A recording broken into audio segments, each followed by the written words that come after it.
Hello, I am Lee Nelson B, musician for Lonely Ghost Records, and this is Tellin with Ellen. Here, we will go over recent Lonely Ghost releases, as well as those from affiliated artists, in a quest to get liner notes that you cannot get in a digital era.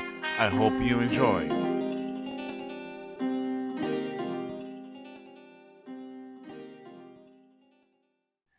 How's it working, Jeremy? Better? Should be. My internet should be a ton better. Yeah, I sound good?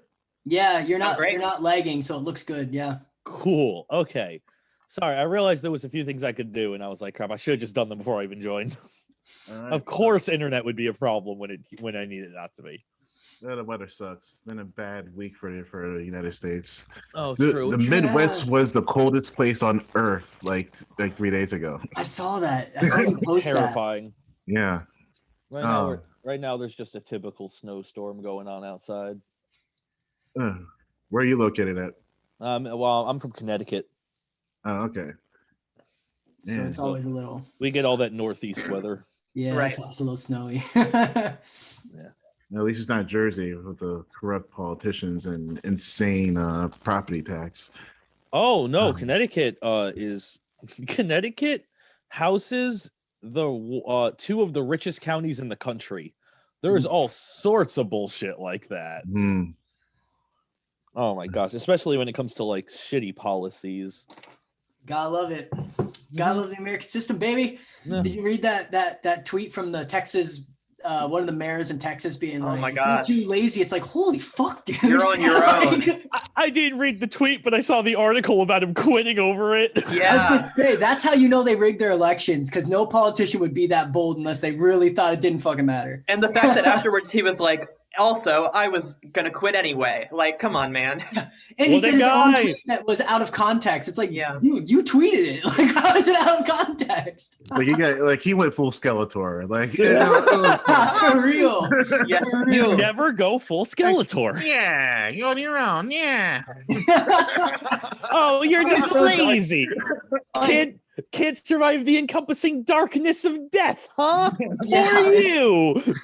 It's so dark. Like, we are so fucked. But anyway, let's dive into this Okay. top five, huh? Let's Yeah.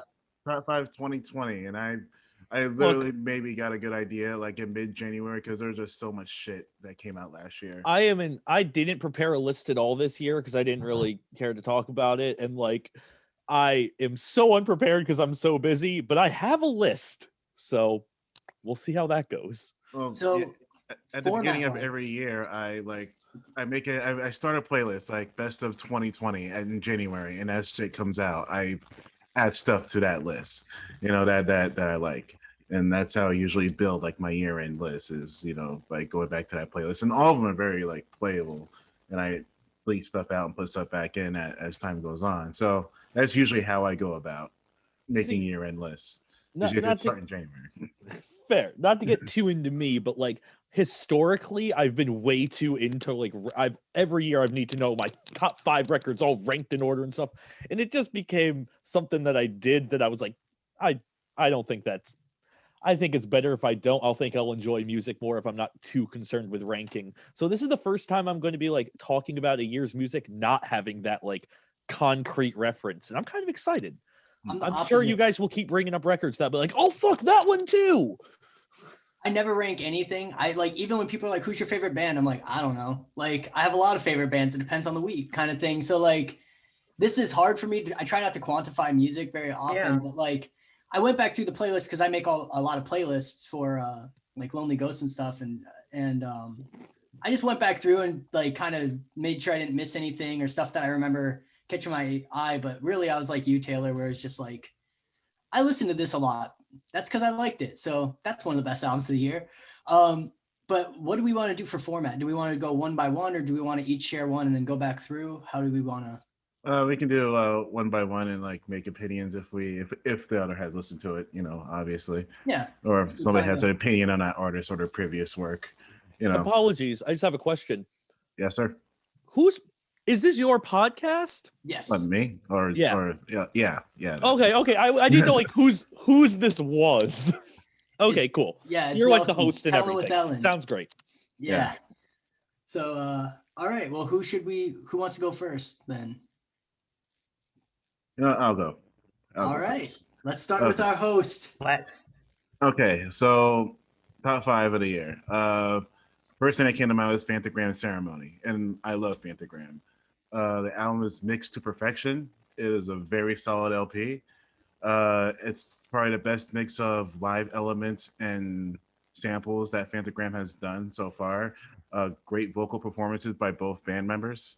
It's not as heavy as a previous one, but I think this one was completely produced with boots, so like that had its own like appeal.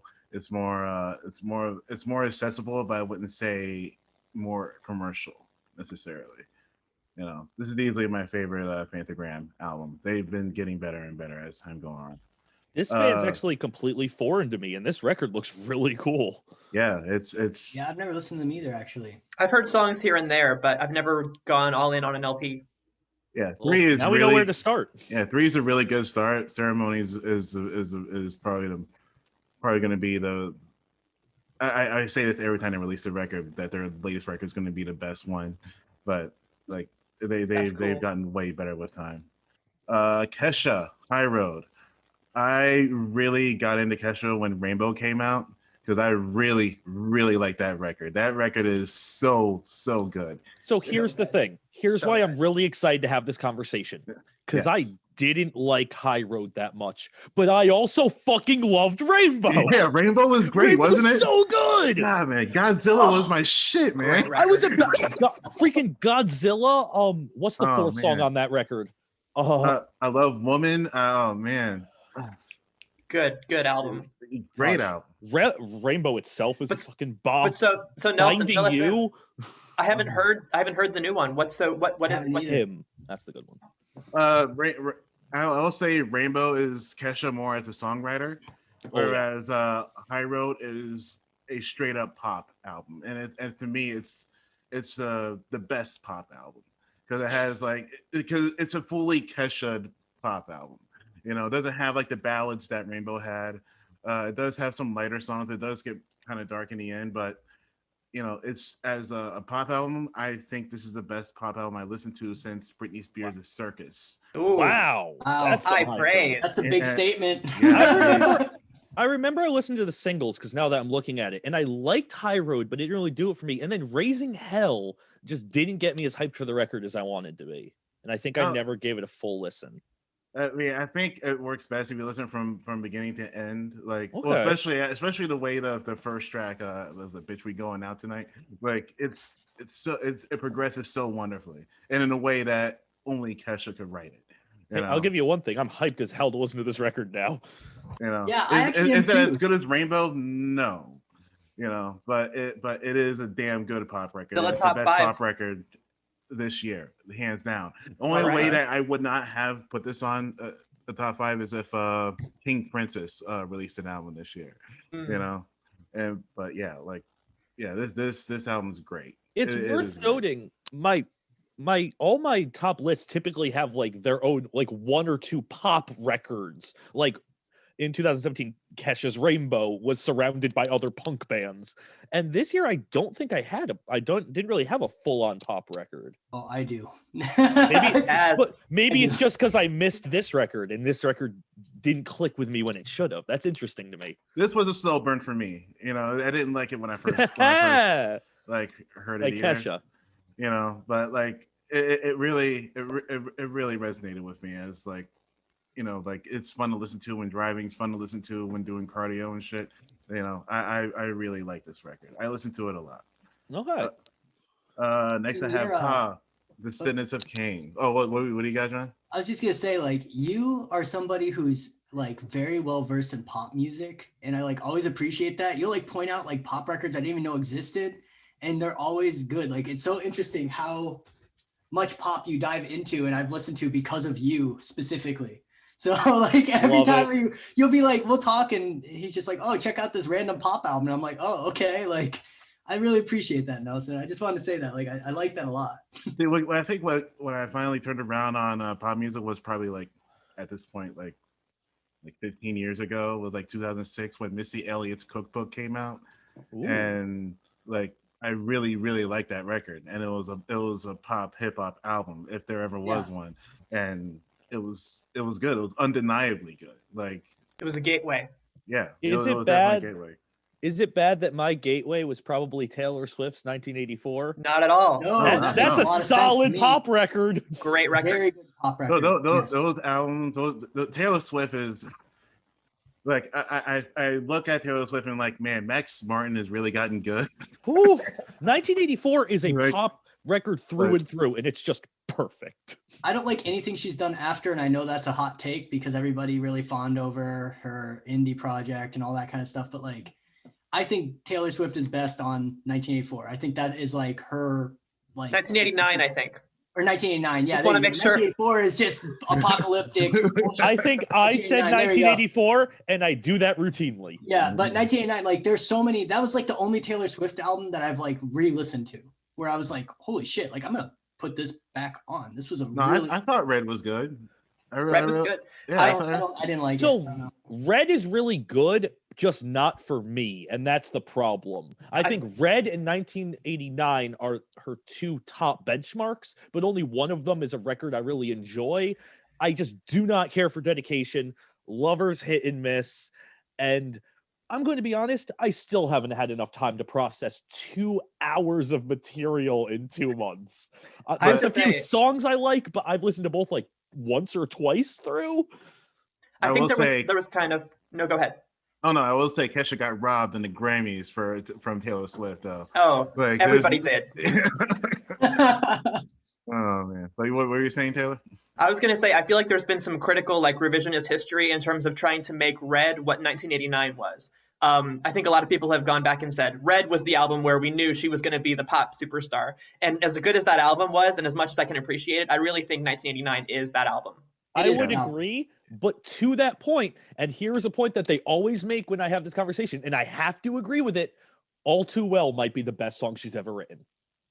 I'm not going to argue that.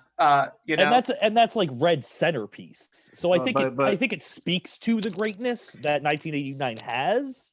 I had a younger sister, and I'm now mature enough to admit that Fearless was maybe where I was the most into Taylor Swift. Nice. Fearless was delightful. Wasn't that Love Story? Yeah. Yeah, That that song was actually kind of a nice song. Oh man, but yeah, Missy I like Elliott's pop punk. Cookbook and Self-Titled by Blink-182 were like the pop albums that Come really- on, man. Do you consider that a That's pop classic. album? That's not even- do you count that as pop? No, Blink-182 does pop music. They don't do punk music. No, they do here's pop the they do thing. pop music. Here's the thing. Blink-182 is to punk as Domino's is to pizza. Here we Okay, go. like- Here's the thing. I completely agree. I just consider their self-titled probably one of their only non-pop. I'd consider that a rock record. I mean, it's definitely dark. It has a I lot of consider- dark moments. I Definitely doesn't consider have like Enema, Enema and Take Off Your Pants and Jacket, full-on pop records. You will hear no disagreement from me. See, But I there's- I got a little. I don't know, because like self-titled was I don't know, Nelson. I kind of agree with you. It is more like oriented towards a pop. It was like made for the radio specifically. Fair. It has a lot Wonderful. more electronic components. It's a divergence from anything aggressive, really. Even the aggressive stuff is very polished and kind of subdued. But also, that's like obviously their magnum opus. They're never going to do better than that. That's it. Yeah. Like you might That's as the well best quit. album. Like, Yeah, I Yeah. just consider it a radio rock record. A very, very good radio rock record. Yeah, I don't know. I mean, yeah, maybe. I have no stake in this. I Like, don't know, we 'cause can disagree. I don't care. that, like, Man, I'm is not calling them really Glassjaw level like rock gods or nothing like that. I'm not saying that they're like Danzig or some shit. But yeah, it's just a decent pop record that I Look, can we're not listen to. comparing it to Nine. It's not like Bouncing Souls or something. I don't know. But anyway, next on my list is Ka, Descendants of Cain. Now, Ka is probably my favorite rapper of the last like probably 5 or 6 years. Maybe Billy Woods, but yeah, Ka, he gets into concepts really well. And I believe his record before this was Orpheus versus the Sirens, where he got really into Greek mythology and Ooh. used that to like tell he used like different Greek mythologies to tell tales of him growing up. Like there was like the punishment of Sisyphus in there. There was a song about Hades, and And he parallels it with growing up in modern day Brooklyn, New York, and the same as with Descendants of Cain. Only uses biblical references to do it, like brothers killing brothers. Descendants of Cain is one of the mantras of this album, and it's so good. There's so many like quotable lyrics on this thing. The concept is ironed out. Like the beat changes on some of the records are beautiful. Um, it's it's an all around. It's the all around like best rap record that I've heard like this year. How do You you? know, What's his Wow. name again? I didn't catch it. Ka. It's just Ka. Okay, that's what I thought you said. Easy But to miss. I was Yeah. going back to your list that you sent yesterday, and that wasn't on there. So that's interesting. You adjusted it. Yeah, I think Descendants it of was Cain. on there. Yeah. Was it? Yeah, I have to be honest with you, Nelson. I just got really excited because I thought I had not heard of Ka, and as soon as you said Orpheus versus the Sirens, I realized I have heard of Ka, and I've Yeah. heard that record, and that's a good record. Yeah, it's Um, amazing. It is yeah. amazing, and it's the same. And it's basically the same approach. I'm so You know. excited now. I Yeah. completely, this one went completely past me. I'm really looking forward to digging into that. I'm gonna have to look him up. Yeah. Because I it's just gotta run and grab my computer charger. I'll be right back. But yeah, it's a different concept every Ka record. It's because one he did Dr. Days of Dr. Yenlo, where he used Dr. Yenlo, obviously, from the Manchurian candidate. There was the Knight's Gambit where he used chess, That rules. and there was Grief Pedigree where we used death, and there was the Honor Kill the Samurai where he uses like samurai, like the samurai mantra to like describe him growing up, and it's so good. I'm amped. I'm so excited to get off this call and go listen to more Ka. Yeah, Yeah, Orpheus I versus the just- Sirens was my favorite record the year it came out. Like, That's so cool. yeah. Next up, Flaming Lips, American Head, which very well may be my favorite Flaming Lips record. Oh shit, Jeremy's not here. Oh, he's What? back. Yeah, okay. So next on our list is Flaming Lips, American Head. This is the album I was specifically told to be ready to defend not choosing. So yeah. Flaming Lips, American Head is probably my favorite Flaming Lips album. I think after the Soft Bulletin, they veered left way too much. I did like the Sgt. Pepper's Lonely Hearts Club Band album they did. That heavily featured Miley Cyrus. But yeah, American Head is like a true sequel to Yeshua Battle to Pink Robots for me. It's that level of songwriting and presentation and sense of humor that they present. It has some of the best songs in their discography, in my opinion.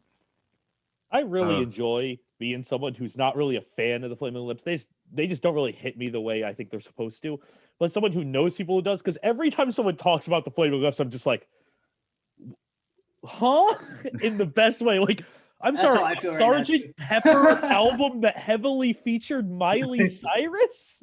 That album was wild. I had a professor in school who swore by that album being really, really good. I could never get into it, but I always respected how much he loved it. You know what I mean? It I wasn't love that. bad. It wasn't bad, but it wasn't like great because I think Cheap Trick did a cover, did the entire album as well around the same time, and that was so good that the Flaming Lips one was like, okay, like this is a trend that's gonna keep on going downhill. But I'm really heartened by the fact I think Yoshimi Battles to Pink Robots is the Flaming Lips album that's connected with me the most. So I'm interested now to see how this one follows up on that. I'm sort of I've been pretty lukewarm on them in the past, just sort of like being hit and miss. But I could see myself really liking an album they put out. if there's somebody who's a Flaming Lips fan and they say they like every Flaming Lips album, they're a fucking liar. Like they're so different. They're so different. They're so stylistically different, and to the point where like they alienate some audience. It's not like the Roots, where the Roots come out with an album of a different, sonic concept, and you can pretty much like every Roots album because it's still the Roots at the end of the day. But Wayne Coyne goes on these weird tangents, and and it's like rivals, like it's like Dave Matthews level self-indulgence at times, and It's creative process. I mean, granted, it works out for him, sometimes they're still making records, but American Head, I think, is probably the most grounded record. I really like Mama, I Tried LSD. That's probably my favorite song from this record. Good song title. Yeah, It is yeah. a great song title. It's also the first lyrics of the song. I could see a song title being "Mama, I Just Tried LSD" by the Flaming Lips as a Superdestroyer song, like the entire thing. Yeah, some bullshit title that I came up with in the middle of the night. My mama made me try LSD by Flaming Lips by Superdestroyer. Lips are made of flames, and those flames are made of lips. That's amazing. Oh, that was the ironclad delivery of a joke. I like that a lot. And last but not least, RTJ4, probably in my opinion the most important record of the year. And I when doing this list, I kind of like figured out that like how well we are doing as a country is for me is measured how relevant is our RTJ album. That's a good point. No, that's like honestly Inversely proportional. Yeah, Yeah. it was a really good album. I Yeah. agree. The production was fucking tight. The hooks were really good. The verses, I mean, the lyrics and verses are always just like you can't really. I would say there's not really anybody rapping right now that maybe captures and works together as well as those two do as a duo. Oh So- yeah. And it's real. They every time they release a record, it's the best record. Like Just realized what artist you're talking about. I did listen to that record too, and it's fucking awesome. yeah, shit bangs. And that live YouTube performance they did was actually really really good too. You I know? didn't see that, but Yeah, it was a charity live stream, I believe. So Okay. this is 4, right? Yes. yeah. Okay. So, that's what you're saying RTJ, because the record's RTJ4. So Yeah. Run the Jewels. Yeah. I actually listened to this record because I run a social skills group for autistic teenagers, adults. It started as teenagers, now they're adults. But we do a thing where every now and then I'll be like, hey, you want to talk about a thing of media? Pick something that you guys want to talk about next week and we'll talk about it. And they both were like, can we talk about like Run the Jewels 4? That record's cool. So I listened to Run the Jewels 4 and then we talked about it for an hour. And it gave me a really good appreciation of this record.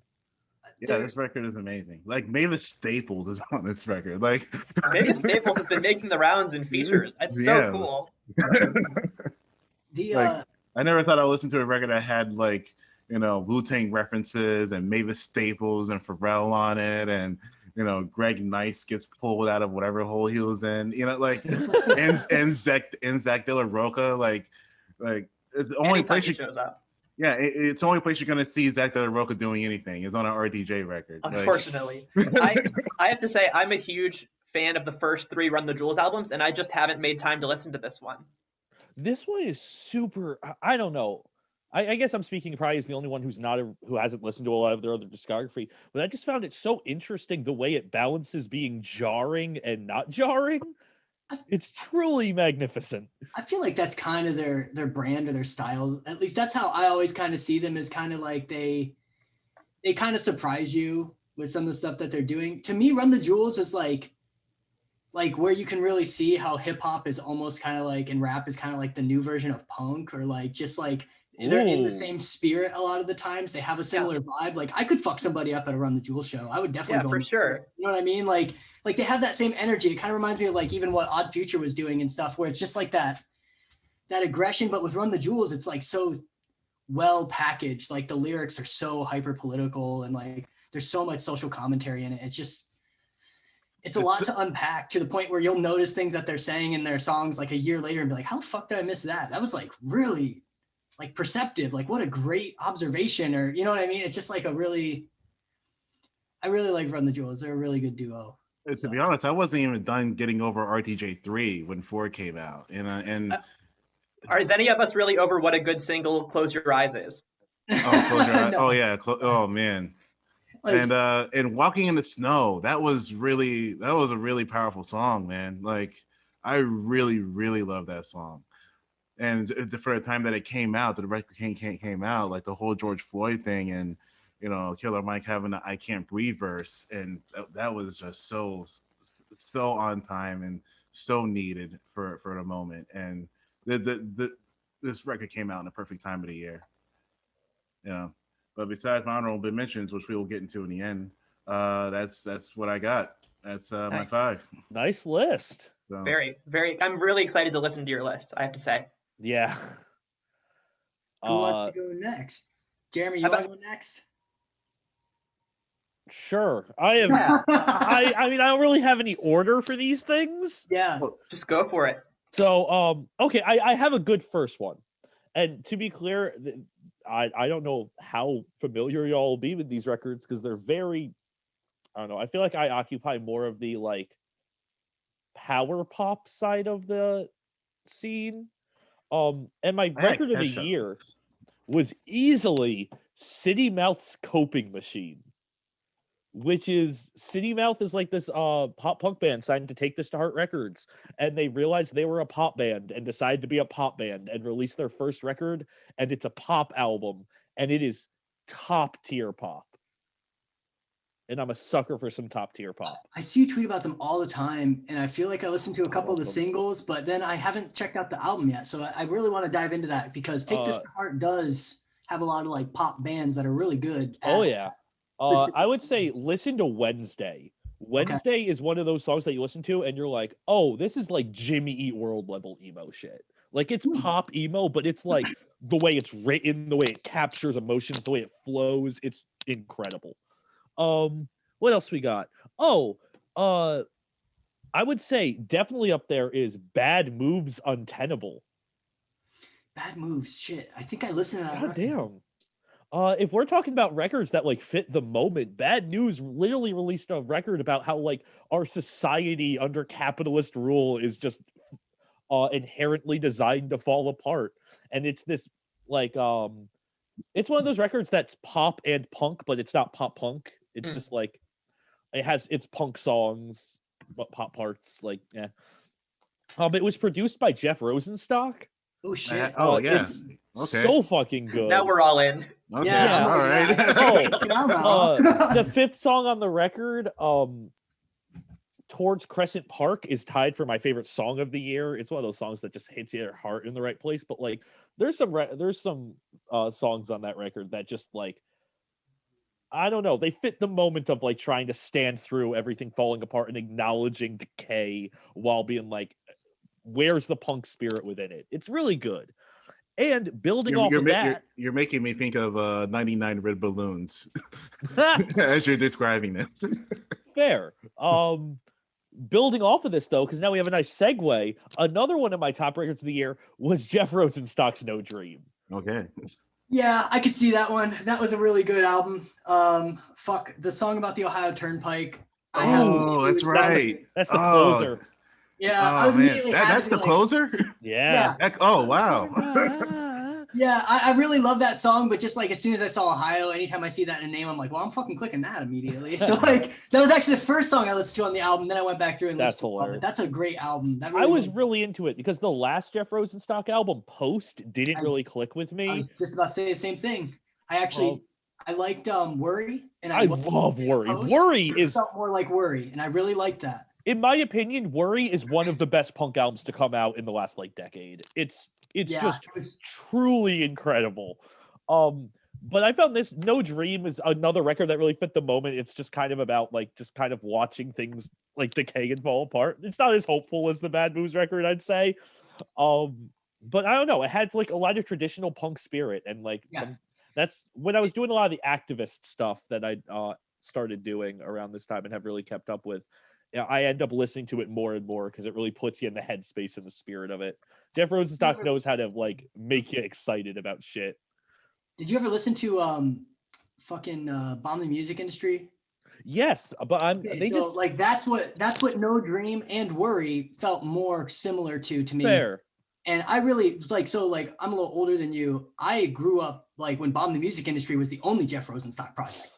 And he used to release an album like every 3 months. And he used to like have shows where if you knew how to play an instrument in the band, you could just come up on stage and play it for a song. And he made free t-shirts for people. Love that.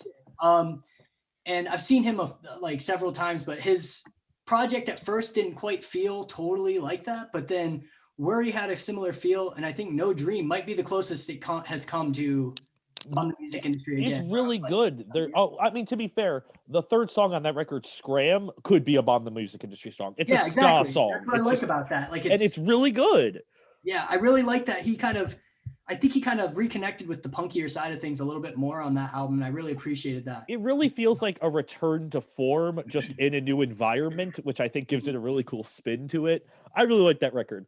I'll go through the other stuff pretty quick, because you guys don't seem too familiar with these, but there's a band called Magazine Beach. Probably none of you know them. They are absurdly small. They released an EP called HBO? Friendless Summer. It is incredible. Aren't they on Knife Punch? They just announced they're releasing their tapes through Knife Punch like 2 weeks ago. Yeah, I've checked them out. They're pretty good. I found them randomly like a year and a half ago. I found their first EP, but then they released this EP, and it's just top tier power pop. And the third song I on do the remember record, seeing that tweet. Yeah, okay. All right. Yeah, I have the heard third song on the record, "Bees," and then in parentheses, "How many pounds?" Is tied for my favorite song of the year. It's pure indie pop, power pop perfection. It gives me those like Jimmy Eat World vibes where I'm just like, yes, this is the emotion mixed with that pop like sheen. So good. Also, I just want to say, don't be apologetic about the fact we haven't heard these records, because that's what this is all about for me. Is I really love like hearing people be really excited about things that I haven't heard about, because that for me is one of my favorite ways to get into stuff. I'd fully recommend this EP. It's like 14 minutes. It'll surprise you the entire way through. It's like surf rock, indie rock, power pop. Nice. That sounds awesome. Oh, it's so good. And I forget what else I was gonna say. I don't know. Great record. Definitely listen to it. But so I have those four, and then the fifth spot is tied. I really couldn't make a decision, so I'm just gonna say it's a tie between "You'll Be Fine" by Hot Mulligan, a band I never clicked with until this record, and "Genre Reveal Party" by Baby Got Back Talk. I did listen to Baby Got Back Talk yesterday after you mentioned it, and it's a really fun record. It's fun as fuck, man. Like, underrated. I can't sit still listen to this. Yeah. Like, what the fuck, man? It's just so hype. It's one of those records where like at first it clicked with me. I was like, I like this. It's just another record, but like I just couldn't stop listening to it. Yeah. It's so infectious. It hits that sweet spot of like pop punk in the pattern of like Newfound Glory or something, you know, of like that era of like of being really, really, really like condensed, sweet, like hits you right in the middle of your brain, and like you can't like doesn't let go, you know. There's not a wasted bar on that record. There really is not. They are really astute musically. Yeah, you know, especially like when you start hearing like violins and shit. Like it's like the violins are cool. It's so interesting. It has that like added extra flair that just makes it like work even within that like pop, definitely throwback pop punk sound. And I'm really excited. Like, this is their debut record. Like, they have so much space to go. And I'm like, oh, damn, this is what you're doing already. There's like the fact that they made a record that has songs. There's songs like Punchline, which are literally just like the most yellow card, Newfound Glory, summery pop song ever. And then when they go, oh God. When they go low, we go 6 feet under, which is one of the most powerful pop punk songs I've heard in quite some time. Yeah. Like a pop punk song that like builds its message in a way that makes it fit not only within the song, but within the record. Like, no, this is life and this is part of life. And it just, the record doesn't necessarily do it, but I can see that part of them that can make like a Wonder Years level conceptual pop punk record. What I really love in there. I feel like they're a band that's really good at tapping into the power of like really tight rhymes. You know what I mean? Oh yeah. Like not everybody can. A lot of times you can write a song like that that'll sound kind of clunky just because of how hard the rhymes hit and how kind of like on the nose the rhyme scheme is. And with them, it's like they do it just so that it like it's always just like not tight as in like too tight, too clunky. It's like it's just perfectly calibrated such that like it sticks with you, and it I don't know, it hits you just right. I'm struggling to find the words to describe just how like well, just too good, well put together it is. Yeah. Well, plus like as far as like the like I think they really pay attention because the songwriting is very, very tight, very like some certain like words and the way the lead singer uses consonants and the way they hit with snare drums and the way certain sounds land with kick drums and stuff like that. It's a very calculated record. Like everything is on purpose here, and that's one thing. That's what I appreciate about it. Is I like it's a perfectly built record. You know, this record sounds exactly what they wanted it to sound like. That's a great way to put it. Yeah, I agree. In the second song in the record, the lead singer Ryan uses the word cauldron in a rhyme. They're like, inside your cauldron, and I just how tight it is, how perfectly it rhymes. It gets stuck in my head like once a week. Nihilism was definitely very like my favorite record on that. Like that's good. It's a good closer too. Yeah. So. But yeah, that's kind of my list. Besides the honorable mentions. Historically White College. That's the one I was trying to think of. That's a great song also. That's, again, a pop punk song that's just so tightly written. Yeah. Oh, gosh.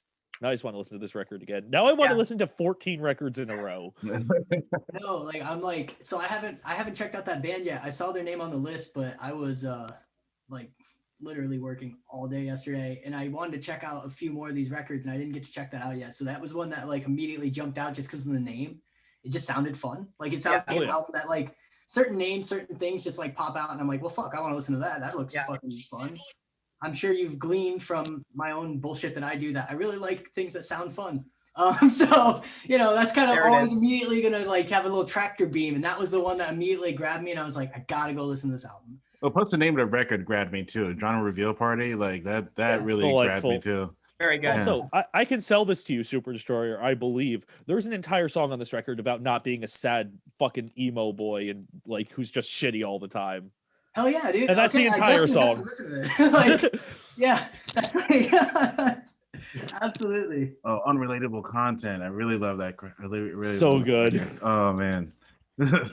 She said, "Boy, you need a shrink to keep things a size that you can manage. Fuck them up." Yeah, I'm definitely. This is gonna be number one on a list of things I go check out as soon as we're done with this. Just because that just sounds, everything about this is making me jealous that I haven't heard it. So, you know, I feel like I'm really missing out. I was very excited. They reached out to me over the summer, and I ended up reviewing this record, and it was nice. It was a really exciting find that way. There's so many things that cross your inbox, and it's just like, oh wow, I'm so glad that I got this.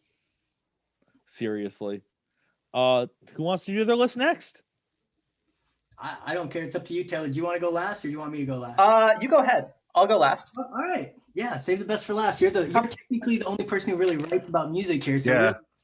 Let's save the educated opinion for last. That's right. Yeah, we'll save the correct opinion for last. We're like, oh, I'm sorry, I was wrong. If you think it's going to be like any less esoteric than your list, Jeremy, then no, it's. Let's go. Yeah. All right. So mine, I tried to kind of just look at some of the stuff I've been listening to the most this year. I will say, like, it's not totally just like, oh, I like this the most. Like, I tend to gravitate towards things. Like, I gravitate towards things that sound different from a lot of stuff I hear. If I hear a band that's like really well, like executes things really well, but they're like sound like a lot of other bands, I generally won't stick with that album very long just because it gets boring. So a lot of these I feel like you might have heard just because I think they've made some waves for being kind of interesting. They're not in any particular order. But the first one that came to mind was Kenny Hoopla's How Will I Rest in Peace If I'm Buried by a Highway? Have you heard this EP? No, I have not. So it's a mix of like stuff, instrumentals that sometimes sound like the Postal Service, down to like post-punk fucking bangers, down to like indie rock. It's just it almost reminds me of like a poppier version of Glitterer. He's so fucking good. And like his heavy songs sound like the EP is named after a track has the same, shares a name.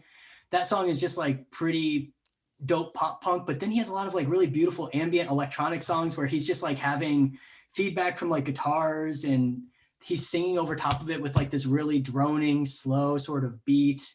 And he's using ambient noise in a way to just like drive the instrumentals, and he's like quietly singing over it, and he'll be like whispering in your ear during some of the songs through half of the vocals. And it's just like, it's fucking mind blowing. it's not really it's truly a post-genre EP. There's like 6 songs on it. Love that.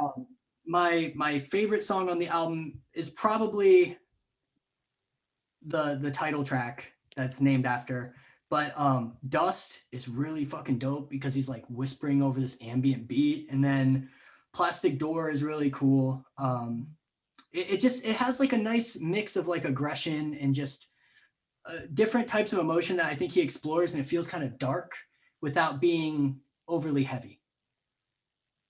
So nice. I don't know. It's like a really awesome album. If you haven't heard it, I would say like definitely should be on the list. If you like Jeff Rosenstock, this is like if Jeff Rosenstock was making fucking pop. So how do you spell it? Kenny Hoopla, Hoopla. Okay, and what's the record? How will I rest in peace if I'm buried by a highway? Sounds like a lot of hoopla.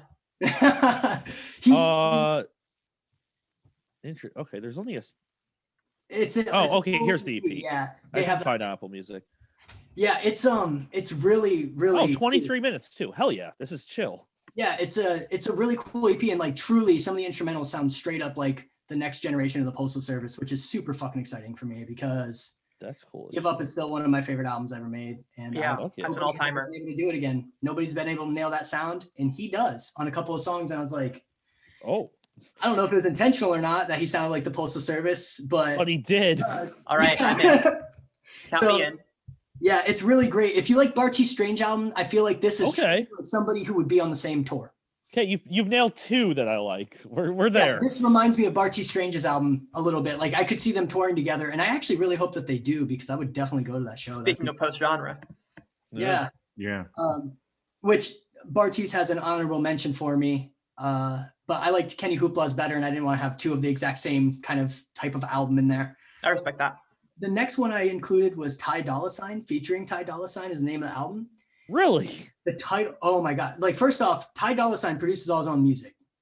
Ty Dolla $ign started out as a producer, and he is incredibly talented. He has one song that is literally sounds like a pop punk bass line, just playing over like what turns into like an R&B, pop punk derivative R&B song where it sounds like Mark Hoppus is playing bass for him or something. He features Cat on it. He features Big Sean. He features Post Malone. He features like, so the reason why it's called featuring Ty Dolla $ign is every single song has a feature. And what's really interesting about this album to me is I feel like Ty Dolla $ign, every other album he makes is a really good album. And then there's one in between that's just like, okay, this one is the best thing he's ever made, hands down. I hate Kanye West now because he's a fucking dickhead, but even his features, I'm not like, wow, fuck this. Like even his features are good. The thing I like about this album is I'm pretty sure that he wrote each song knowing who was going to be featured on it. Like he knew who was going to be featured on it and wrote the instrumental specifically for them, but it's seamless. It's so cohesive. It's insane. All the songs are like 1.5 minutes, 2 minutes long. There's 26 songs on the album, but it actually plays relatively short. The first time I listened to it, I probably listened to it 5 times straight in a row. And it literally brings out like the best version of each artist on there. Like Kid Cudi's feature is the best thing Kid Cudi has done since the original Man on the Moon album. It's by far the best thing I've heard him do since then. And he does that with like all of these artists. It's just like the very best version of all these people that you could imagine. Like all these different rappers, all these singers. It's just fucking phenomenal. And he was on the instrumentals are cohesive, but really different from each other and like have a lot of different influences. It's gorgeous. Have any of you listened to this yet? I have. No, man. I did after I heard him on I believe I went back and listened to Kids See Ghost, and I really liked his feature on what was that song? But I did like him on Thundercats record as well. Yeah, Thundercats. Yeah, which is an honorable mention of mine. But yeah, I listened to it and it didn't grab me. It's well done. It's very well done, but it's just not my taste. If that's But yeah, he had a good track on Into the Spider-Verse. I forgot what it was called. Yeah. That's probably my favorite thing that I've heard him do. So see, like this album, I think is more like the pop leanings that I have. I really like kind of the more like R&B, hip hop influences and pop. So like this to me is probably the best pop album in my opinion that came out last year. Like this is by far one of my favorite albums. The Big Sean song is like No Scrubs 2.0.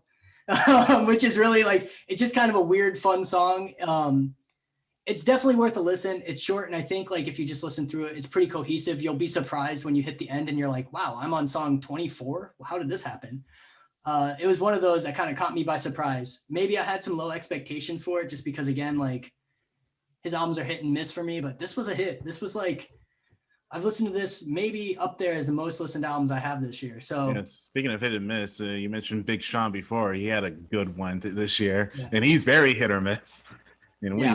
he misses, man. Yeah, when he misses, it's terrible. but yeah, his album was good too. So that would be a high recommend for me. Again, I really just thought it was an interesting concept because I'm like certain that he wrote each instrumental for the artist that ended up being featured, to the point where I'm not sure if like it started out as him producing a few songs for other people that were similar, and then he was like, I should make this an album or what. But it seems very like when you hear Post Malone on his song, on the one song, it's like, this is a Post Malone song. This is made for Post Malone. Well, it seemed like it was like another version of like the Sia record, where it was songs that Sia wrote for like Rihanna and like what the fuck, Adele and shit. Like, Yeah. You know, like that's what it reminded me of. Except I think it was more cohesive. It was like to the point where it sounded like it was one project, almost like in some times where it's like 3 or 4 songs at a time were originally one instrumental or something. It's very, very cool. I really enjoyed it. And again, I kind of like, you know, I'm a big fan of like post-genre, people messing with genres. And I feel like he did a good job of grabbing from other genres without making it sound like it at all. Like you don't realize, like I said, you're sitting there listening to like a pop punk bass line on an R&B album and you're like, this is fucking dope. But like, it doesn't sound weird. You know what I mean? Like it works really well. Which now that I keep bringing up that song, I'm at least going to have to say the name of it. Give me a second. I'm terrible with song names because I just like usually listen to whole albums. Right. Also, Janae Aiko is featured on a song, and every time she's featured on a song, it's like one of my favorite features of the year. So like, I love her features more than I like a lot of her original or her own music, and that song really pays off. It is called Time Will Tell. Time Will Tell is the name of the song that kind of has like this really cool bass. I think you'll like it. The next one is None of This Was Your Fault for Me by Wishing. Absolutely one of the best albums that came out this year. If you've listened to Flat Sound, it's like the same person. Wishing, it's just kind of ambient loops, and it's really like, it's like purposely slowed down instrumentals, and it's just kind of like haunting and spooky sounding almost, but really gorgeous. And that album, man, the song Cell is just like one of the best songs that came out this year, in my opinion. It's gorgeous. It's just an amazing electronic kind of lo-fi indie type record. And have you ever listened to Wishing's other stuff by any chance? No, I don't know who they are. Yeah. So Wishing's other albums are similar, but this is like, in my opinion, this is like they figured out totally the sound on this one. So like they take that like really slow kind of plodding sound that they have that can almost be on the verge of boring on the other records, and it's like really exciting on this one.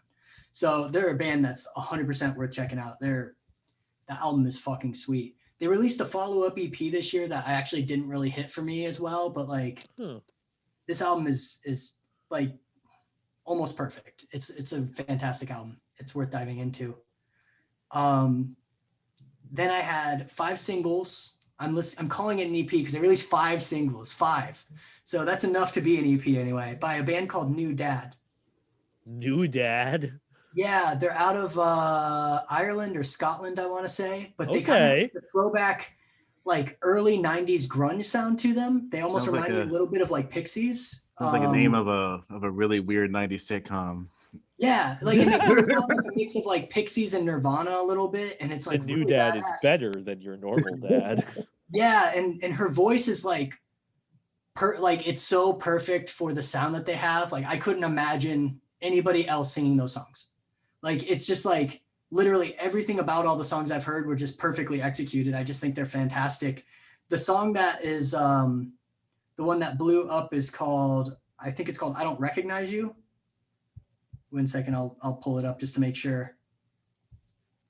Like when I started, I Don't Recognize You. When I found them, they had 5 subscribers on YouTube Music. Nice. 206. So they were featured on a few huge publications recently. So they're like kind of on the come up. I think we're probably going to see an album from them this year, and I think they're going to be huge by the end of this year. I think they'll be a band that they're gonna blow up really fast. Their cover for the singles really Amazing. range in quality.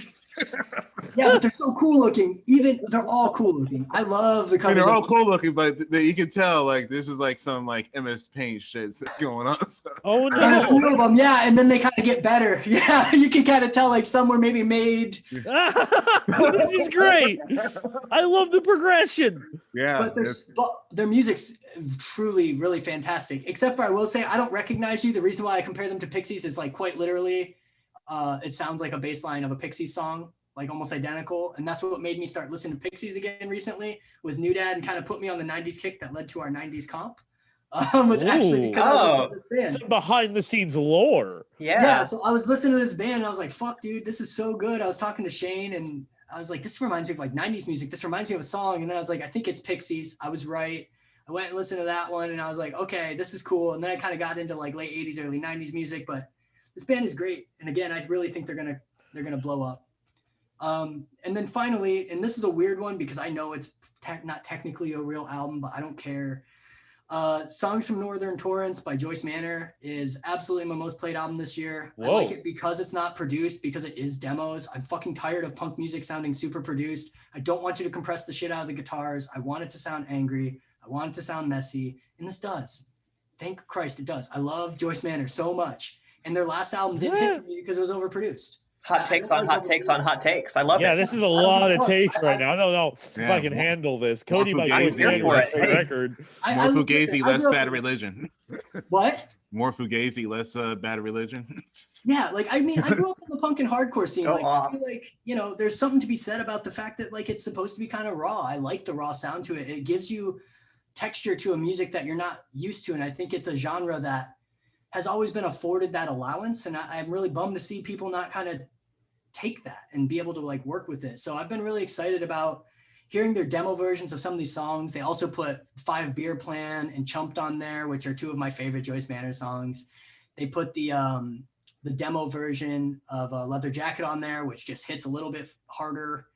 The acoustic stuff is really cool sounding. And I know it was like all technically old music, but it's just, I listen to it a lot, like so much. It's only like 20 minutes long. So I probably listened to it, I don't know, 300 times. Wow, I think I listened to it 4 times Love yesterday. that. I meant to go dive into all these albums to really like reacquaint myself with everything. And then I ended up just listening to Kenny Hoopla and then Joyce Manor 5 times or 4 times or something like that. And I was like, yeah, this counts. This is good enough. So, and then I really dove into Baby Got Bad Talk and Cardinality yesterday. I had to listen to Cardinality again yesterday. Yes. That record's cool as hell. yeah, I checked out Cardinality yesterday, and that was a very okay. Can you tell me who that reminds you of? Who was releasing music around 2012 or 2013? It was driving me nuts. The instrumentals remind me of another rapper who was doing stuff around that time. It reminded me of that guy that committed suicide not too long ago. I forgot his name though. But yeah, he like jumped off a building after making like a Facebook post or some shit, and that's what it reminded me of.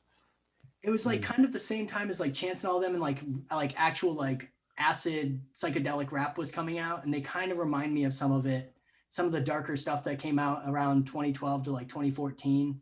And I really love that instrumental sound, and I really like Cardinality because I of do it. just want to say shout out to Grimlikin Records. I don't know Yeah. if they put that one out or if they just put out They the did. tape, but they do so much cool underground music, and Yeah. Cardinality is just one of many. Yeah, I really dug it. I really liked that one. And then also, I'm gonna say Joyce Manor is tied because I felt weird not putting like a real album in the top 5. So also King Cruel's Man Alive. That's the best King Cruel album that he's released since 6 Feet Under the Moon. So it was a fantastic album. Stoned Again is one of the best songs of 2020. I must have listened to that quite literally hundreds upon hundreds of times. And I just like how dark and gritty and bass driven that album is. And he really captures, he's always been good at like building songs around bass lines and kind of capturing a lot of ambient sounds around it through guitar and reverb and stuff. And I just feel like that's him in his element. So that was like my tie for number 5 there, because not that they're in order, but for the last one, that Man Alive is one of my favorite albums for sure. Nice. Yeah. All right, let's get the master opinion. This is awkward. Would you all mind if I actually took a bathroom break before I got into mine? All right, Oh, cool. go ahead. All right, I'll be right back. I'll edit it out. Thank you. Yeah.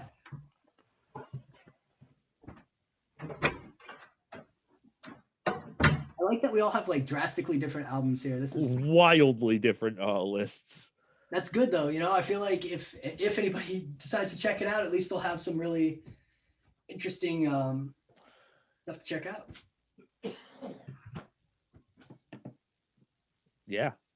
I mean, I literally, I'm just like, oh gosh, whenever this is over, I'm going to be listening to so much good music.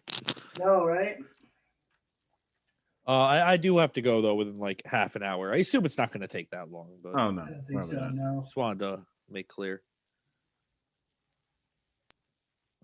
Oh man, Oh, Vanessa God. Carlton released an album this year, and it was really good. Yeah, that was I don't originally when think you I've listed listened on that text. I was surprised I didn't hear it, but I'm assuming honorable mention. Yeah, honorable mention. Yeah, Vanessa Carlton is yeah, that album is really good. It's really understated, but it's really good. Did you ever listen to Moody Black? I haven't, but No. when I saw the name, I wanted to check it out because you put it on there. Oh, I feel like industrial rap is like made like a full on presence, like in between like the clipping and Death Grips, even though Death Grips haven't done anything in a little bit. Oh, really? Like, yeah, that's the kind of rap I've been really enjoying lately. Also, sorry, it's an email from a student. Also, have you listened to Tokyo's Revenge? What now? Tokyo's Revenge. No, I have not. He has a split with, or he has an EP with Joey Trap that's collaborative. That's really dope. But Tokyo's Revenge is making some like really badass, heavy, not industrial rap, but just like heavy fucking rap. It's so like when he goes in and starts popping off on people, he has like a really great rapping flow, but then also like is so good at like screaming and shit on his songs. It's just like Tokyo's Revenge is a fucking trip, dude. That's worth a listen. But Actually, yeah, I should put that on my honorable mentions because it's I was just listening to that the other day while I was working out, and I was like, man. all right, Taylor.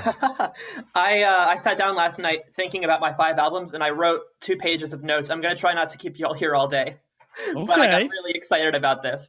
In no particular order, except for the order that I put them in for my post-trash albums of the year ballot, which is more or less arbitrary because these are all excellent records. Ganser, Just Look at That Sky. Yes. Have you heard this album, Jeremy? Oh, I've heard this album. I've not only heard this album, Emo Trash's lead writer, Ari, shout out to Ari. It's one of their favorite records of the year, I believe. And they did a whole piece on the remix from the record that came out. That was a good piece. Piece. Yeah. It's a wildly cool record. The vibes are off the charts. Out of control vibes. It's for me, it's just like it's a really, really, really, really good post-punk record, and it hit at just the right moment for me. The more I think about it, I think it's kind of an album about stagnation, just in the sense of like wanting to be a better person, wanting to live in a better society, wanting the world to not be so disappointing, and it's really interesting in the way that it deals with a lot of these issues, and I think very smart and kind of nuanced. There's a lot of lyrics on this record that are very straightforward, but then kind of rattle around in your head for a while. Oh yeah. Especially dealing with things like, you know, what it does to you to be really, really, really online. There's a lyric on this record. It's something like, I'm sick at the sight of me. And that's the kind of thing that I'm talking about, where it's just like, it's a super straightforward kind of declarative that just like captures a very specific part of what it feels like being alive right now. And being kind of online and overexposed in that way. I love that.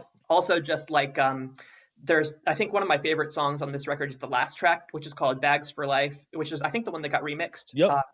And it just has this incredible drum groove. It has these horns and everything. It's really kind of swaggery. The drums and the horns on this entire record, they just so good. They add such a vibe of like I exactly what you're saying. So much of that record feels like just like.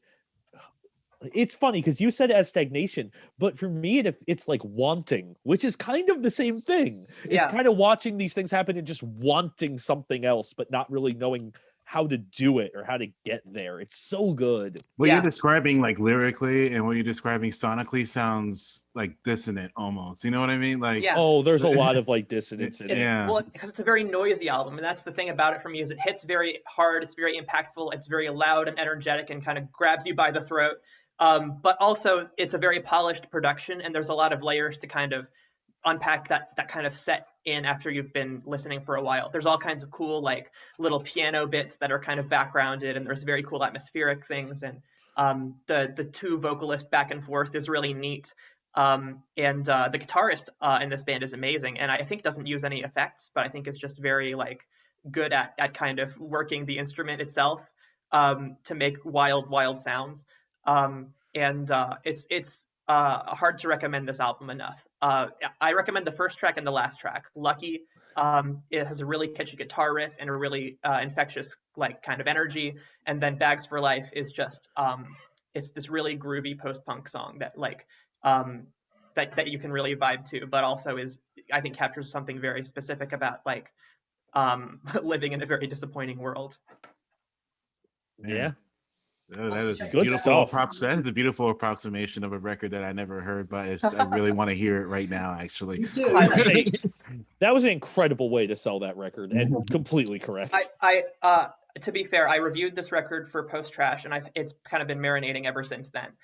It was I think it was the first one I wrote for them over the summer, so it hit with me for a lot of reasons and is important to me for a lot of reasons. But very good. The second album I want to talk about is also very important to me for a lot of reasons that are very personal, just because of like the second album I want to talk about is called With a Y. It's by a band called Telescopes, which is spelled with a Y. It's the word telescopes, but spelled Okay. L-Y scopes. yeah, I actually looked this up yesterday after because I thought I found it funny. I found the title funny, but yeah, The title's great because it's sort of a twist on the self-titled album. But it's a Philadelphia experimental pop project fronted by a guy named Jack Hubble. I wrote his bio for this release cycle. We've been in touch for a few years now. And I first met him in 2017 while he was promoting a record called High Fidelity Drag, which is also excellent. But for a few years, he was doing this really like lo-fi psychedelic Elephant Six kind of thing. And after that album, High Fidelity Drag, he just kind of embarked on this whole sort of quest of busting up and breaking down and rebuilding his sound. In the past 3 or 4 years, he's released 3 full albums and 2 Whoa. EPs that are all there's not a bad one in the group. Some of them are very good, and some of them are just like there's a thing sometimes where a really talented artist makes a record that doesn't sit with you for the rest of your life, but you listen to it and you go, yeah, that's really great work. That's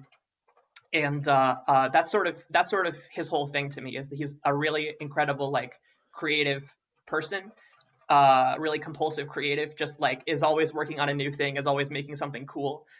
This album With a Y is sort of the culmination of this last few years of rebuilding the sound. I have an essay that's kind of half finished that may or may not ever see the light of day about kind of this process.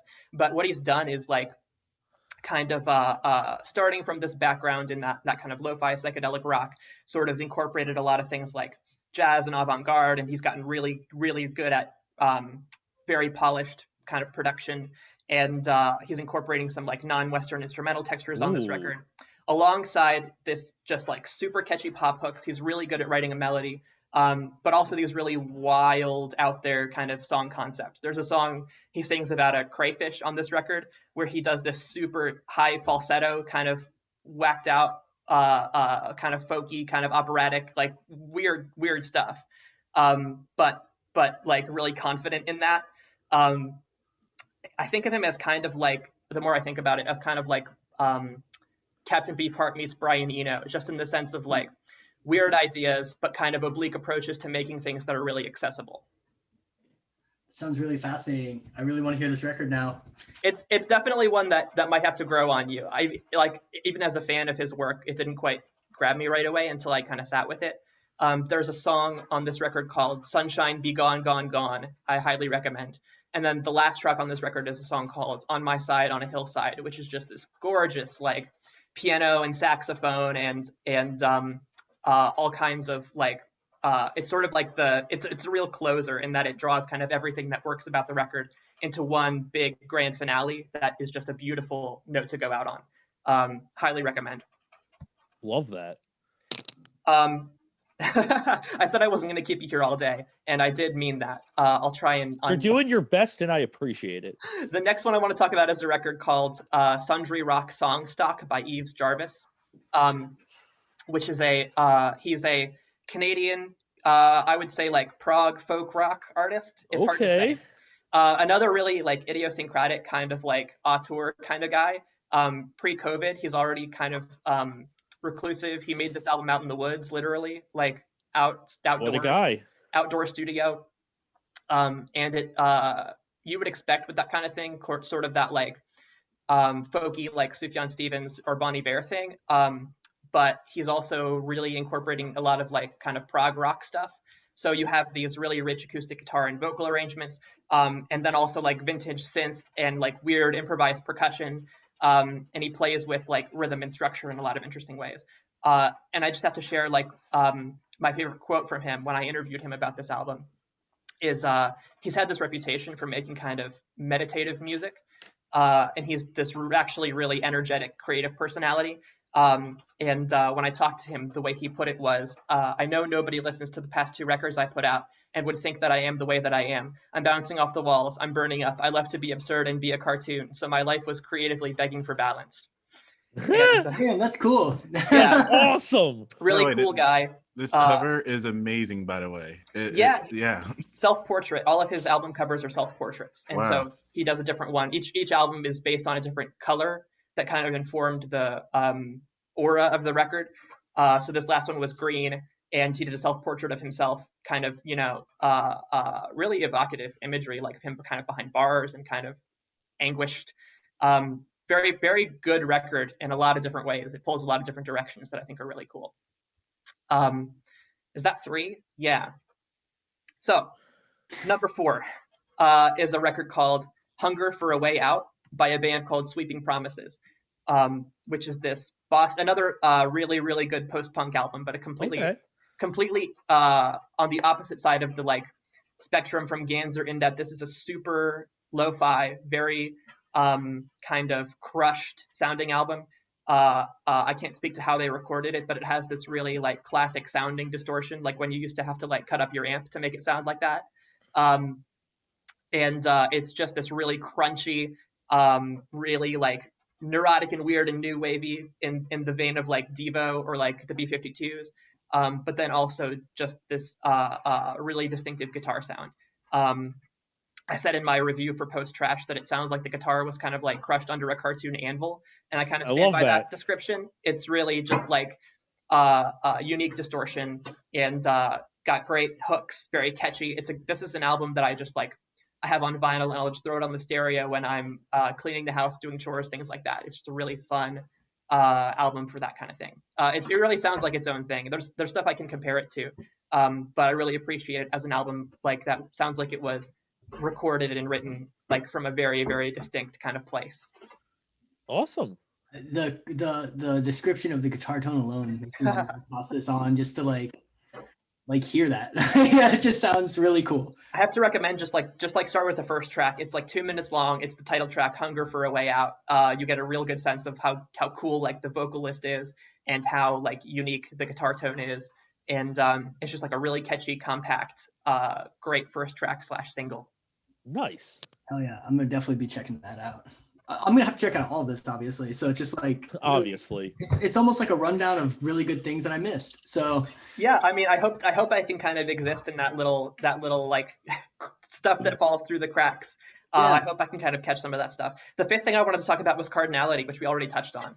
Yeah, so good. Yeah, the self-titled Cardinality release. Richmond, Virginia, hip-hop duo, so very close by, which is exciting for me. Ty Sorrell and AG himself. Great raps, great production, sampling all these like cool old jazz records. Ty Sorrell, they have this style that other people kind of in the area have also sort of picked up on. They call it dark gospel, and which sounds like how it sounds it would. Yeah. It's like very kind of deep sounding and very like dealing with spirituality kind of from a non-mainstream perspective and dealing with LGBTQ identity in a lot of really interesting ways. I'm not as much of an authority on hip hop, so it's harder for me to kind of know what the touchstones are for this. But for me, it reads as very like kind of 90s jazz rap. And it's just this really, really solidly made and really good listening. The single At the Dinner Table, I think, is a really good place to start with it. But it's like just a really solid project. Yeah, I really so like the 90s jazz rap, it's almost like 90s jazz rap if it was like more minor or something. Like Yeah. It's a much darker like 90s jazz rap. Maybe the themes are dark, but usually it's a little bit like peppier or like more upbeat. This is again, that's why I'm like trying to figure out who it was that I'm thinking of. Maybe even like somebody like Saba kind of has some stuff like that where it just has this like really dark sound to the instrumentals where it's just heavier. I really dig that sound. And there was like a movement of rappers for a little while in there that was doing that kind of in this underground arena. And I don't really know where it went. Like it just kind of, I didn't hear anybody doing that. And this reminded me of it. I'm going to have to spend like half my day trying to find. Yeah, do a deep dive. I also have to recommend Taylor Ruckle also put out 2 other really amazing projects last year. They released a record called Fast Food that was excellent, and also an EP called The Fall Selection, which again excellent. I talked to them back in the fall about it, and they just put out really good work, like very consistently. I actually think this record actually sounds fairly modern, and not like I don't think it's maybe reminiscent of 90s jazz rap, but I actually think this sounds very modern. Like I think this has more in common with Jay Davy than anything else that I've listened to in recent history. You would know better, so I'm making a note to myself. Say again, Jay Davy. No, Jay Davy. It was Jack Davy and Brooke DeLoe. They were a duo back in when like MySpace music was like an authority on things, and man, I just dated myself, but yeah, they had this record called New Designer Drug, which is probably the thing that's probably closest to this, as far as like Sonics go, because it's actually the roles kind of reversed, where like or Jack Davies taking the lead as opposed to Brooks' production. But yeah, like I will say this actually sounds more modern. Like I think I think this there's a lineage here, but I think like this record stands on its own, like without being compared to 90s types of type of tropes. I take your word over my own here, so that's good context. Thank you. Watching movies with the sound off, even by Mac Miller, it has a little bit of that sound to it, even a little bit. Like some of the darker, slowed down instrumentals that he did. It's not quite like the same deal, but like I could feel like you could like go from watching movies with the sound off to Cardinality pretty easily.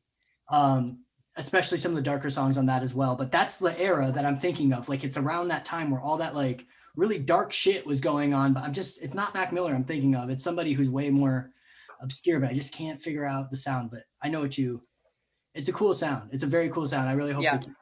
Yeah. They just put out a video actually just recently. So I know they're still, working on things. Hell yeah. I'll have to dive in a little bit more. I was pretty excited when I listened to them yesterday because it really scratched a certain itch. Like I said, that I just like, I always liked it and it never was a sound that became super popular. Should we do honorable mentions really quickly? All right, Jeremy. Let's go. Yes. Okay. I only got 2. One, right. This Land Is Your Landfill by the Homeless Gospel Choir. Great record, super underrated. Homeless Gospel Choir is an artist on AF Records, same record labels like Spanish Love Songs. It's basically very Jeff Rosenstocky. It's full on political. It's full on just like the way it's political is very interesting at times, and the way it just kind of builds it in. But it's just kind of Jeff Rosenstocky, but like much more polished. And I really like it. It's interesting to me. It hits a lot of the things I like. And I think the writing styles are interesting. Like at times he'll just like be talking about broader aspects, then they'll bring in like really specific things to our political environment. And it's cool. I like it. Other one, Yourself or Someone You Know by Warriors. I love feel like some Warriors. I feel like this record went overlooked in our scene. Maybe the more indie rock scene latched onto it more. But like, it's a really cool record. It gives me a lot of vibes of like, oh God, I could play this before. I don't know. For some reason, it gives me some like it gives me some vibes. I can't place it. I don't know what I'm talking about, but I don't know. Wolverine's is really good. It's really straightforward, like alt rock, just really nice. It kind of reminds me of some Against Me, but I know that's not the way I'm going for. Like the more like just like poppy versions of Against Me.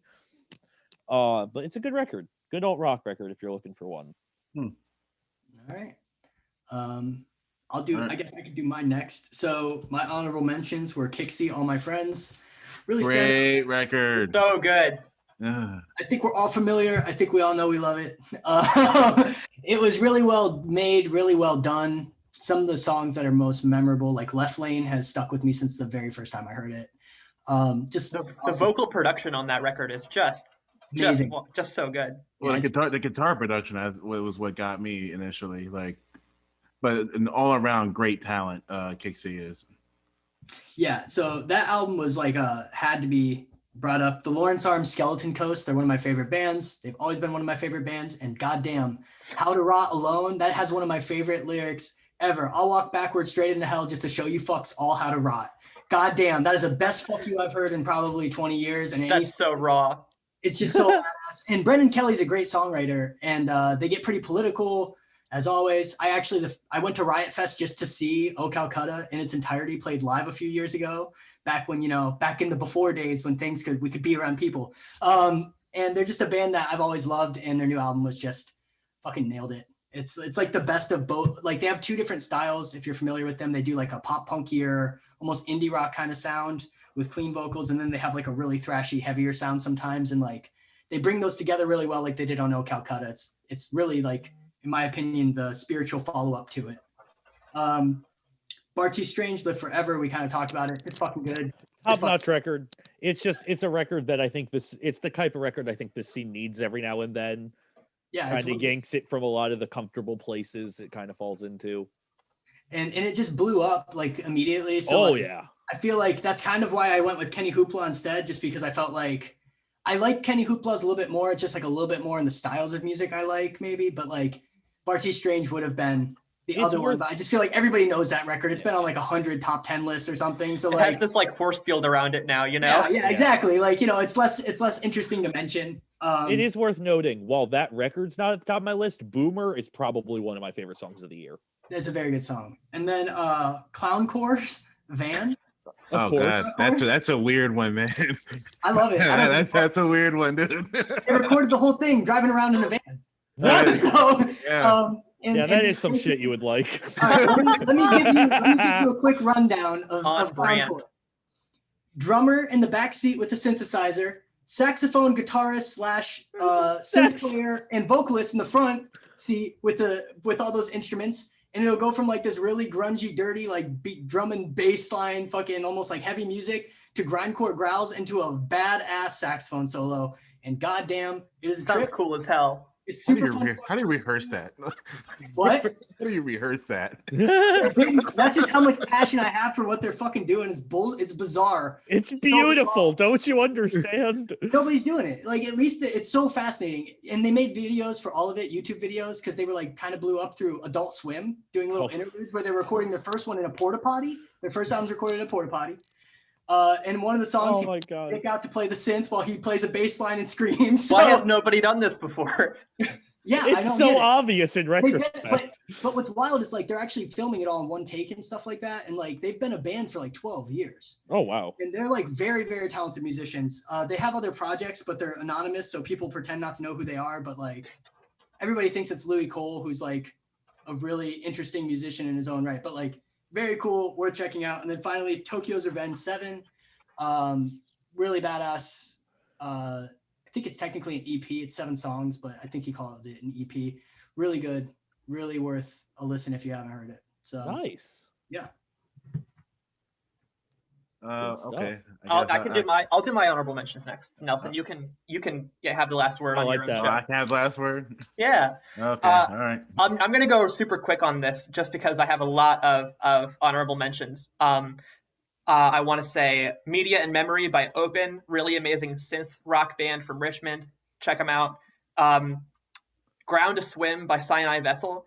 really, really, really strong songwriting, and sort of a Death Cab for Cutie vibe. Just listen to the song "Shame Plant" is what I'll say. There's a song called "Shame Plant" from that album that you have to listen to. "Things I Never Said" by Oceanator, just a great. Ooh, yes. Again, just like a great rock record. Great record. Yeah. "Float Back to You" by Holy Hive. Is a record that was made by Homer Steinweiss, who played drums with Sharon Jones and the Dap Kings, and has played on a ton of pop singles you've heard.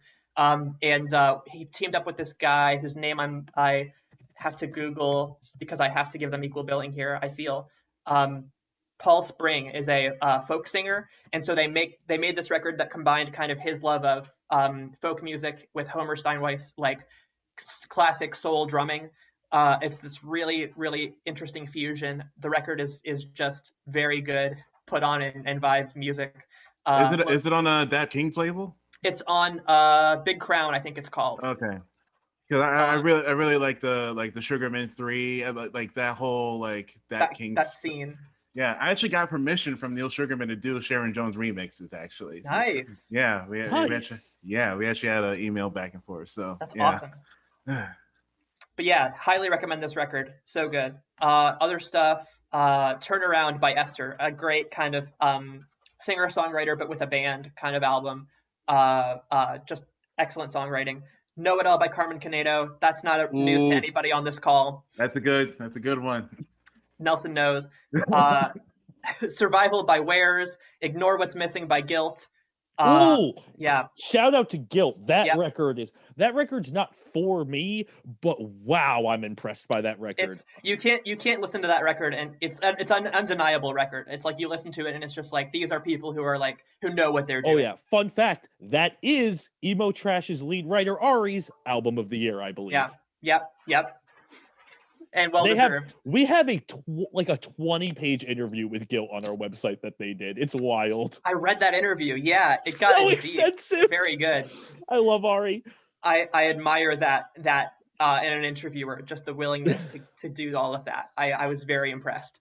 Let me make it an even 15. Misunderstood by We the People is a record that blends this kind of these artists who are very into symphonic music, but also jazz, and are sort of fed up with kind of being put in boxes in different scenes because of cliquey kind of music people, and made this really kind of just very what's the word for it? I don't know. It's this very bubbly, just exciting kind of album that sort of just kind of does what it wants in a very, very fun, very enjoyable way. They're in New York, right? I think they're from Kansas City, I want to say. I think I'm pretty sure I listened to that album a little bit earlier this year and remember really liking it, but I totally forgot it existed. Kansas City, Missouri. Yeah. Okay. Either way, I know who you're talking about. That was a very good album, and I listened to it twice, and then I just got sidetracked and forgot about it. I got to go back to that album. That was great. You would have heard about that from Dean, probably. Probably. I think that's who turned me on to them. I could be wrong about that. But yeah, for my 15th one, country record actually was an album that that really grabbed me, and it's called Honky Tonk Hell by a guy named Gabe Lee. Just kick-ass Nashville singer-songwriter who it's an album that rocks in the purest sense of the word, but also he's a really powerful songwriter. He's this very gritty kind of kind of edgy for country singing, and just a really great storyteller, great command of melody. Just it was a record that really floored me. I get a lot of country records in my inbox, and there's a few every year or so that are just like this one, just peak country greatness.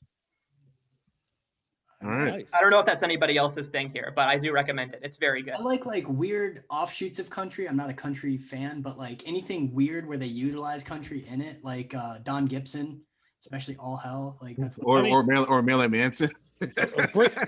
Fucking no. Nelson, how could you? Bringing this back around, fucking Kesha's Rainbow is basically a country album at Yeah. times. There's stuff on there, yeah. I am realizing I forgot an honorable mention that I can't believe I forgot. Maxwell Stern's Impossible Son. I just want to at least put it out there because I fucking love that I've record. heard that. I'll check that out. They're the lead singer of Signals Midwest. Okay, I've heard of that. And they're doing the typical, I'm going to try a folky country type thing. And it works out pretty well. I really like that record. That's cool. Oh man, I really wasn't expecting the direction of the Marilyn Manson album, that it went, like almost full on country at times. But okay. Man. But yeah, Marilyn Manson's a piece of shit. I listened to the album, I didn't mind it, but whatever. But it's yeah, he's not good. All right, my honorable mentions. We'll get through this. Busta Rhymes' Extinction Level Event 2 was a great record that came out later in the year. A little too long, but yeah, it was too long. Yeah, a little too long. But like the opening like 6 tracks was amazing to me. Empress of I'm Your Empress of, great R&B record. My favorite R&B record of the year. Norah Jones, Pick Me Up Off the Floor. Ooh, that is straight up her best record. It's basically made up of like sessions that she had like impromptu in the studio. It wasn't like her and Danger Mouse locked in the studio for like a few months, but it's more free and probably more of a jazz album than her most recent releases. Fiona Apple, Fetch the Bolt Cutters. I absolutely love that record. I think listening to this record gets me to know like the cloth of Billie Eilish is cut from, and I think it puts into perspective where she was in the beginning of her career as opposed to where she is now. Adrian Young and Ali Shaheed Muhammad did a Jazz is Dead series. It's like a series of 12 albums, but the first one is one song from each of those albums. They open up the series with one song from each of those albums, and it's called 001. And the Jazz is Dead project the more albums that come out, it's really beautiful. And I think they're really trying hard to bring back like this quartet sense of a jazz thing going on, where you had like you had the Miles Davis quartet, but you got to realize I had like some of the best musicians that Herbie Hancock playing piano, Yeah. And, like some of the best musicians ever walked the planet. Yeah, like Tony Robinson playing drums and shit. And I think it's that level of execution. Like it's not like going in crazy with the circle of fifths or nothing like that, but it's just an all around great experience. Okay. Open Mike Eagle, Anime Trauma and Divorce. I will always love an Open Mike Eagle record. Love some Michael Eagle. Yeah. These last 2 records, I think they go in tandem with each other. They're both equally as dark. This one being maybe just a little more personal, a little bit less of superhero references, but I will always love the attention to detail Open Mike Eagle has in his rhymes, and the way he weaves a story into them is just seamless. Daddy-O turned 60 in 2 days at the time of this recording, and he is still rapping. Like he is so good. But he has to be on a short list of one of the greatest of all time, because to sound like him at 59 years old with Go Antidote is a feat in itself. Like very few people will sound like this good, this cohesive, still has something to say, and can say it very well, and not sound like somebody who's like trying to hang out with the young kids. Like Daddy-O of Stetsasonics, which came up with Prince Paul back in the mid '80s. Like and Prince Paul, who later went on to release like a few De La Soul records.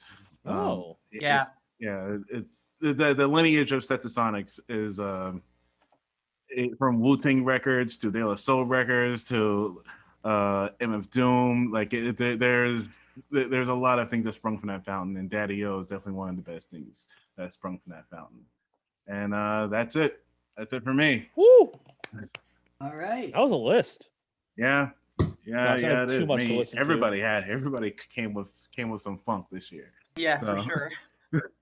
Well, it's good because I think all four of us like actually listen to a lot of different types of music and genres of music, and kind of all are constantly turning over rocks at random bullshit that have 5 listeners, but is like excellent. Yeah. So, I feel like I really enjoyed listening to all of this because it's not the typical like, oh yeah, everybody knows this record, right? Like we've all heard this record.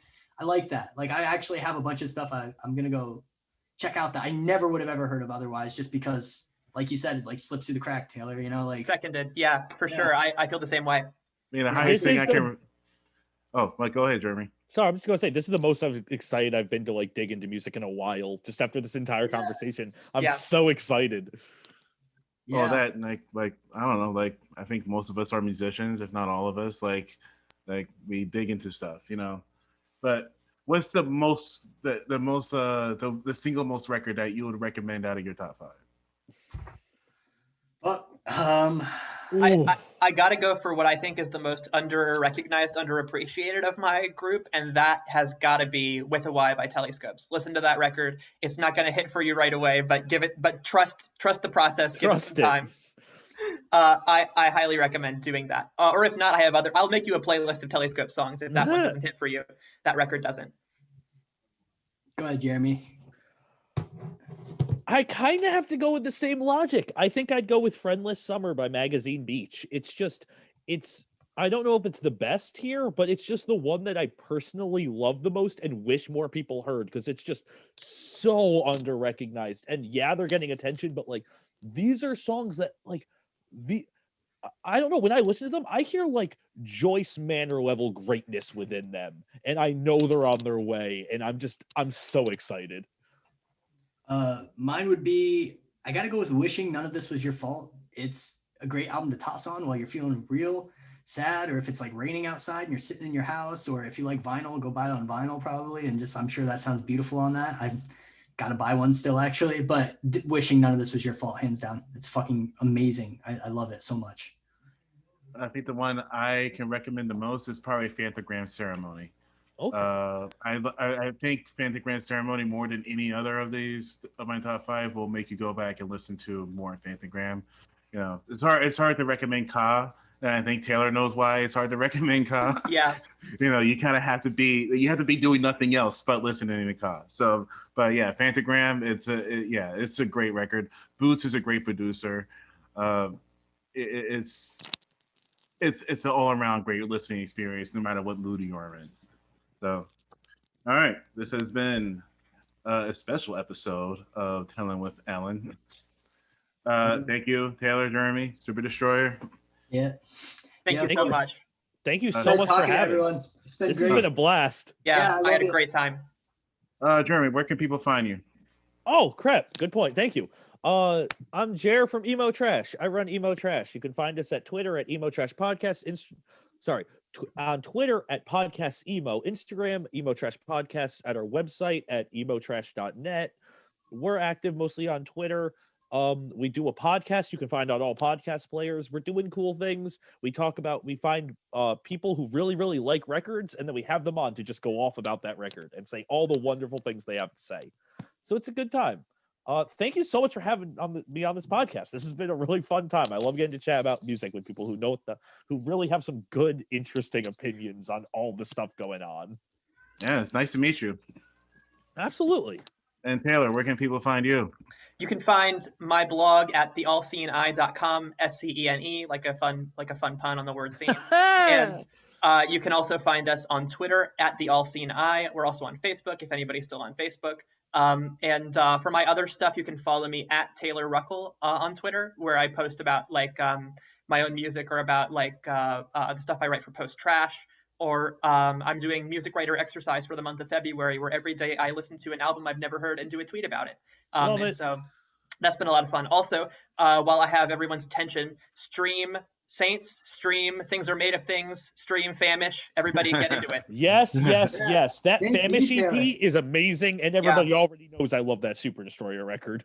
Thank you. I'm very excited for it to come out tomorrow. So Yeah. Shit! Yeah, that's time is right. recording I tomorrow. can finally stop using SoundCloud links. Let's go. yeah, there we go. I can't wait. Get into it. I guess I'll go next. Lonely Ghost Records, obviously. Lonelyghostrecords.com is our website. You can find us at Lonely Ghost Recs. You can find me at Superdestroyed on Twitter and Instagram. And I'm Superdestroyer, so I have a new album coming out. Go check that out. Things are made of things, and those things are made of more things. So true. Out soon. All right, yeah, I'm Lee Nelson B. You can find me at your mother's house eating pancakes. You know. Nice. And you can find all of Nelson's stuff on the Lonely Ghost sites as well. So prefer purchase on a Lonely Ghost site. Single coming out next week at the time of this recording. Yeah. Oh yeah, you're doing your single series. Yeah. I'm doing a super single hyped for series. it. Yeah, next week is a Kickstarter remix. So fucking sweet. It's so good. I'm so excited. Yeah, got some big things coming this year. Yeah, so yeah, hopefully 4.0 will be up later this year. So we'll see. All right. You guys have a wonderful day. You do as well. You too.